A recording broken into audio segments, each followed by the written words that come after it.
Welcome to Crappie Hippies at the Bench, an instructional video series on how to tie your own jigs, flies, and create your own fish-catching baits. Brought to you by Glasswater Angling for a better outdoors, makers of lead-free fishing tackle, inventors of Angle King, the Crappie Dueler, and home to hand-tied jester jigs, Ring King paddle tail grubs, lead-free jig heads, and more. Check us out at glasswaterangling.com. And now here's Crappie Hippie at the Bench. Hey, welcome back everybody to Crappie Hippie at the Bench. I'm Crappie Hippie, your tree-hugging redneck from eastern Kansas, and let's proceed with some more tips on how to make hackle jigs. Okay, so we've done a couple about the tip, and we've done one about making V's, and then we did one, well, now we've done a couple about making V's. You can make them with the stiffer part of the hackle, or you can make it down in the barb and down zone. We've done both of those. We were talking about what happens when you cut a little tiny piece off and you still have a big long piece of hackle left. But now it's like, well, can't we just make one out of the V's and nothing but the V's? And of course, it's super fun. I mean, like I say, I've mentioned the last video. There's lots and lots of great tires that do this. Riverside Custom Crappie Jigs, Zach Church at Fearless Jigs. There's several people that tie this way. It's a great way to tie, and it's a great way to use up materials. So let's just say, well, first, here's one that I made a bigger jig and just have all this material left. Well, I'm not going to get rid of that. I'm not going to waste it. And then here's a big, long saddle hackle. Beautiful red color. This is kind of a cherry red. Really like this. Actually, maybe more of a fire engine red. This is a little darker. Of course, depends on, right, what kind of cherries we're talking about, right? I mean, let's not let this stuff get complicated. I've seen people, fishermen, it'll be just like designers on some designer show, talking about color and what color something is, and it can just crack me up. That's not coral, that's salmon, but anyway, this is a nice dark red. It's going to get a lot of good reaction from the fish. Of course, I'm going to save this top, and I'm going to cut a V here. I'm going to do so in just a minute. I'm getting way ahead of myself. I'm really excited about this. This is a fun way to make jigs, and I'm kind of freaking out. I apologize. I haven't even put on my glasses yet. Let's get this jig head started, first of all. Okay, this is a 16th ounce green pumpkin or dark olive or whatever you want to call this. Green pumpkin jig head. And 16th ounce bismuth alloy, lead-free, of course. And I'm going to go ahead and do this. I know most of you know how to start a jig, but there's always new people coming on the channel, and we love that, right? And we want to be supportive. So, I'm just going to, notice I just lay that down, and then I trap the thread with a couple of wraps, and then I'm going to over-wrap that tag end, and I'm going to come down almost to the point, and then I'm going to go back up. And the reason we do this is because you put down a thread bed, and that helps your material stay in place. All right, so that's what we do. So we're going to do that. We're going to take that. We're going to snip this tag end off. These scissors are getting really dull. I need to sharpen them up, but the jaws are getting like that. I mean, these scissors cost me $1, so I think they're up to $1.25 or $1.50 anyway. Next time I'm in Walmart, I'll grab me another pair of Westcotts and put these in the tackle box for using out in the field, because these are great for snipping line and great for all kinds of stuff once they're kind of lost their shine as fly tying or jig tying scissors. Okay, so what we're going to do, we're going to tie us a neat, one of my favorite color combinations is red with the olive. Red with a dark olive. It works around here, it works around there, it works in a lot of places. It's great for smallmouth bass, rock bass, bluegill, crappie like it, largemouth really like it. It's just, there's something about those two colors working together that just really sends me.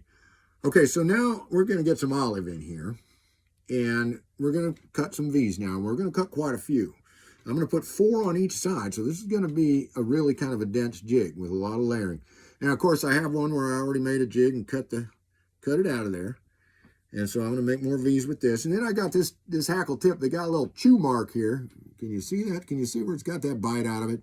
So I'm only going to be able to make a tip, you know, it's only going to give me a good tip for, you know, about a jig about like that. So that's no problem. And I get that funky bite out of my way.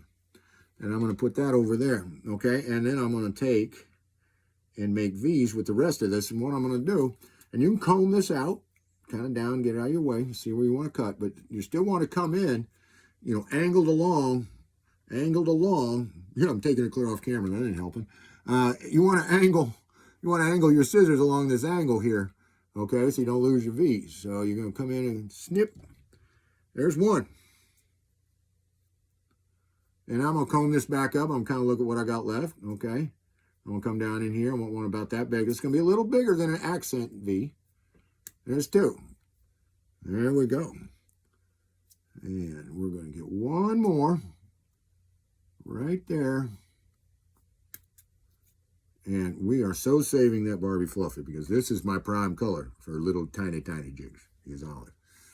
I get so excited. So we got three nice V's. Okay, so there's for one side. Or maybe some of each. What did I say? We're going to put 4 on each side. Might even put 5 on each side. You can do these. You only put 1 on each side. You can just have, you know, whatever, one color, a V on each side. It's all about density, how you want the jig to look. You know, let your creativity, let the demands of your fishing situation guide you. But never be afraid to try something new, you know, and so on. Now, I've never gone much past having 4 or 5 on each side. But maybe it's something I ought to try, right?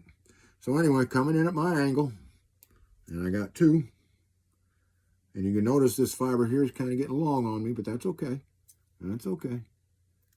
And we're going to, one more, and we've got the olive, and we're going to set that over there. And now we're going to get the red. Now, the red, I only want about 4 of them. And this red is really long. I'm going to comb that out of the way just a little bit. I'm going to get my angle. I'm going to come in here. And I'm going to cut it. And I get my V. And there's 1. And there's 2. And I can get 1 more out of this if I want. Now we're getting down where this quill is really thick and heavy and stiff, and that's fine, because that'll help keep the V onto the jig. It'll help grip the thread, it'll help grip the shank, and it'll be all right. But let's see, I only need 1 more, but that's okay. So I'm just going to come in here, right about in here, because I don't make any big jigs, so that'd be a 1/4 or 3/8 ounce jig. I don't make them any bigger than that. So I don't need it any longer than that. All right, so now I've got this prime V material, prime barbing down here. And I'm going to come in, and I'm going to angle my scissor in right along that. And I can even comb this back, pull it back, brush it back, get my angle. And believe me, you know, I sit here, I want people to tie. I want them to get going. I want them to start doing. So I don't say go out and get yourself a $100 pair of German steel scissors, because you don't need that. But by golly, if you want to, and if making these fine cuts with cheap scissors is getting you down, then go get yourself some better scissors. Because if you're going to do this a lot, you're going to want better scissors. I do everything, you know, quite a bit. I like to tie them this way. I like to tie them that way. But if you're like, wow, man, I'm just totally taken with this technique, and I'm going to be doing so much of it, well, then get yourself the scissors that can handle it and make those little tip cuts that give you the best looking V's and more of them. Okay. Now, my idea here is I'm going to have 3 olive, 2 red. So it's going to go olive, red, olive, red, olive. All right. So I'm going to start off, and I'm going to stack, when you're doing a ton of them like this, you know, pick out your bottom one and stack in the next one. And then stack in the next one, if he'll come to you and behave. Then I'm just sliding these off the pedestal, sliding them off the edge of the table. Sometimes I do this in my hand. I prefer to do it in my hand, but sometimes I don't. And then I'm going to slide in this one, another red one. And now I'm going to slide in another. Now, there's going to be guys that tie it and think, you're crazy. That's an awful big wad of material, and it is. It is. I mean, that's plenty. That's plenty to make one, and I can tie that right in the center. I can tie that right in the center, and I'm done.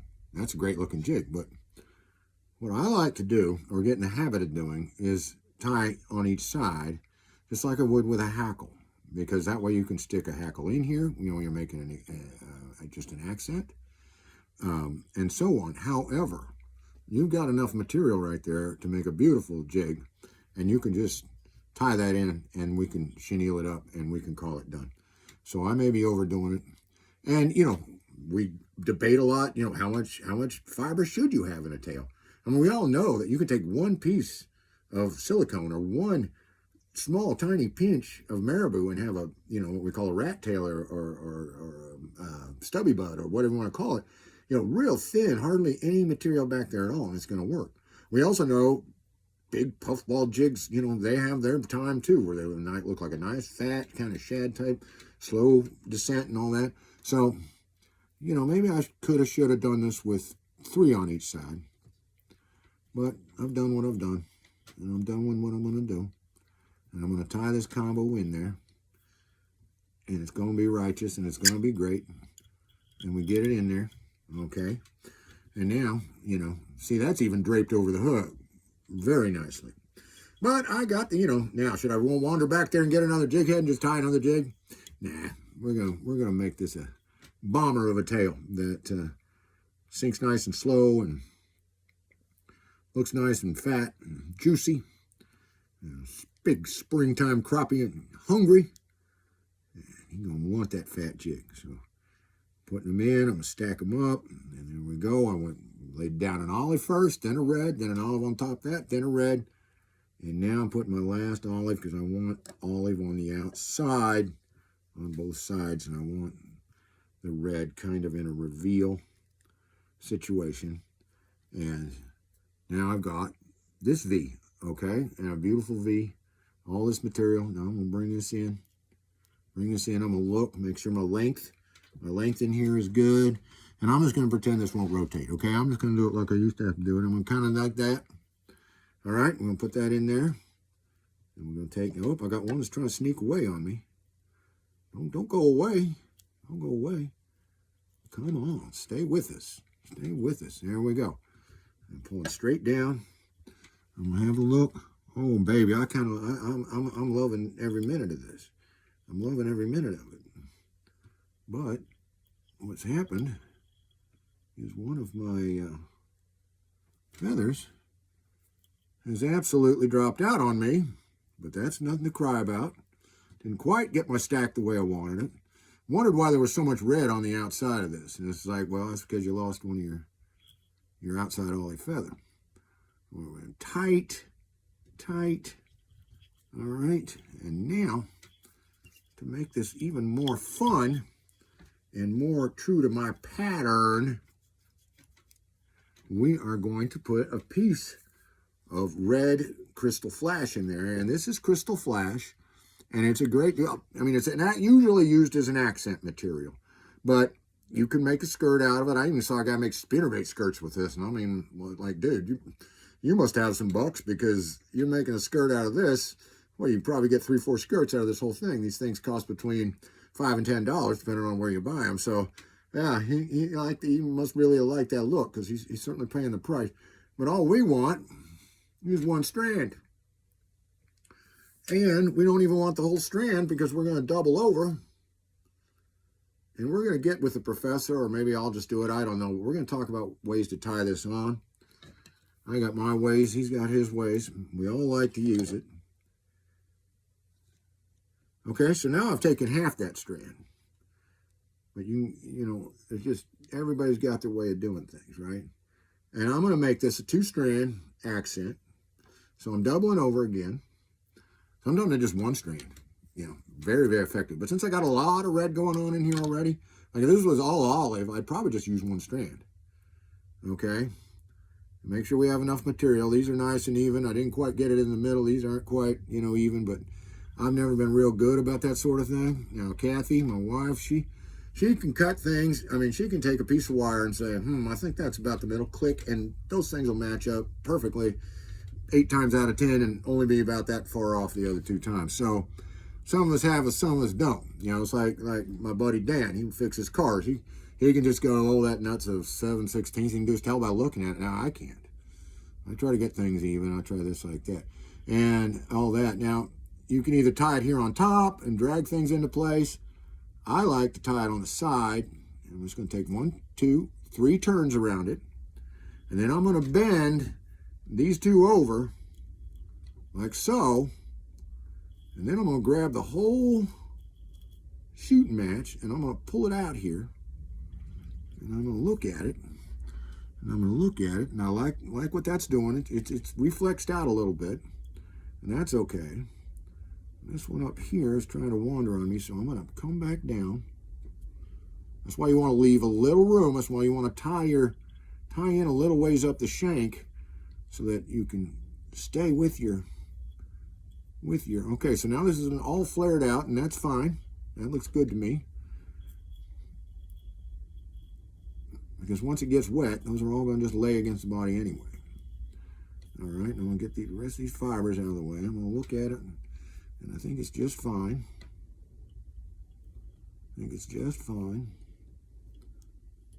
Okay.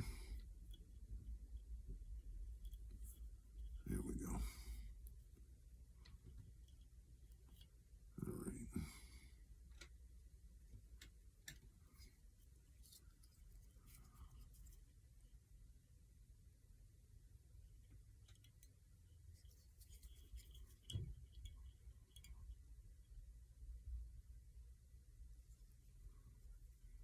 There's where I should have quit.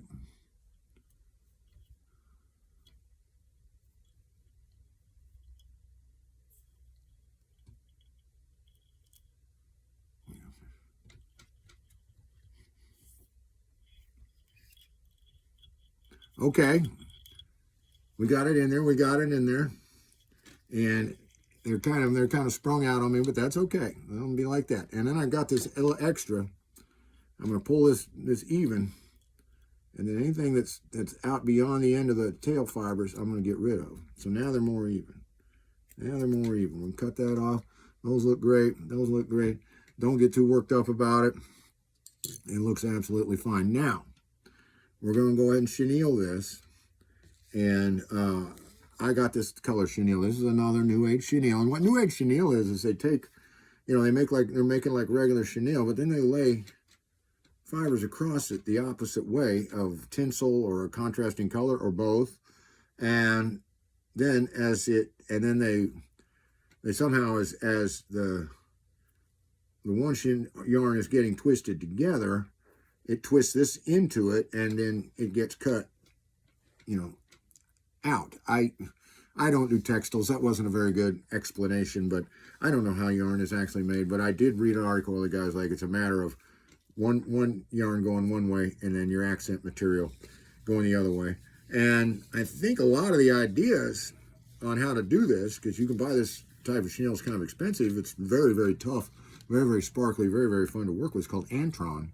And Antron was originally done so we could have multicolor carpets, so we could have grizzled patterns in carpets and different types of variegated pattern carpets. We've all heard of Antron carpet. All right, so some of our ideas come from the fashion world, and some of our ideas come from other use of textiles. And this is one that's made for fashion, but also the Antron type idea that showed up in the Antron carpeting is this idea that we can do a cross fiber in there to add these colors and these accents. Okay, another thing I meant to say about this chenille, I can only get a size 0, and that's going to be kind of a skinny body on a 16th ounce jig with a number 4 hook. So I'm going to go down and back. I'm going to come down. I'm going to hitch that in right there on down and back body. Slide that in. Put a little stopper hitch in it. Pull that down. And I get to yakking. I hope I pulled tight enough. I can't be telling y'all to tighten, tight, and forget myself. That wouldn't be any good. Okay, and then I've been talking with a couple of people about, you know, how you tie off the card, and yeah, it can be inconvenient sometimes, but my golly, you get the right length of chenille every single time. And the trick is just kind of keep your bobbin up here tight and get your wrapping zone clear, and you'll be just fine. But that way you won't have any of these little pesky little pieces around that you can't do nothing with. All right, pulling tight. Here we go. All the way up. Tight, tight, tight, tight. Making that body nice and even and beautiful. And I'm loving it. And it's fantastic. And there we go. And then tight. You saw that last little bit as I tightened it down. Then I get one under. Get one around this way. Slide the thread over. One more. Seat that down. Seat that down. I really feel it going down now. Okay, and then we're going to get this off of there.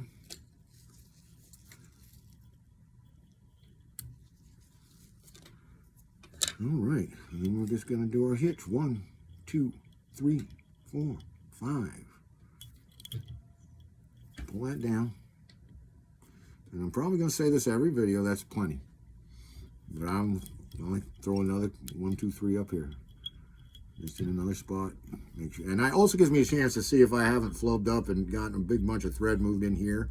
And a lot of times I'm feeling my oats, man. I'm feeling my oats. I just broke that thread. I meant to cut it, but I just broke it, and that's fine. That is not a problem. Okay, so now we've got it. I don't know what to call this pattern.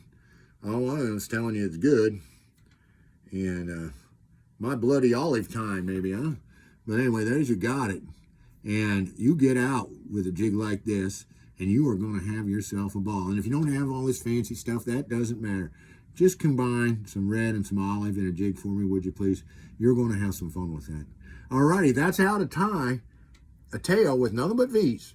And we get ourselves between a bucktail or a kip tail, calf tail, what do you want to call it, you know, in terms of movement and so forth. This is going to have a little more than that. Not going to have as much as marabou.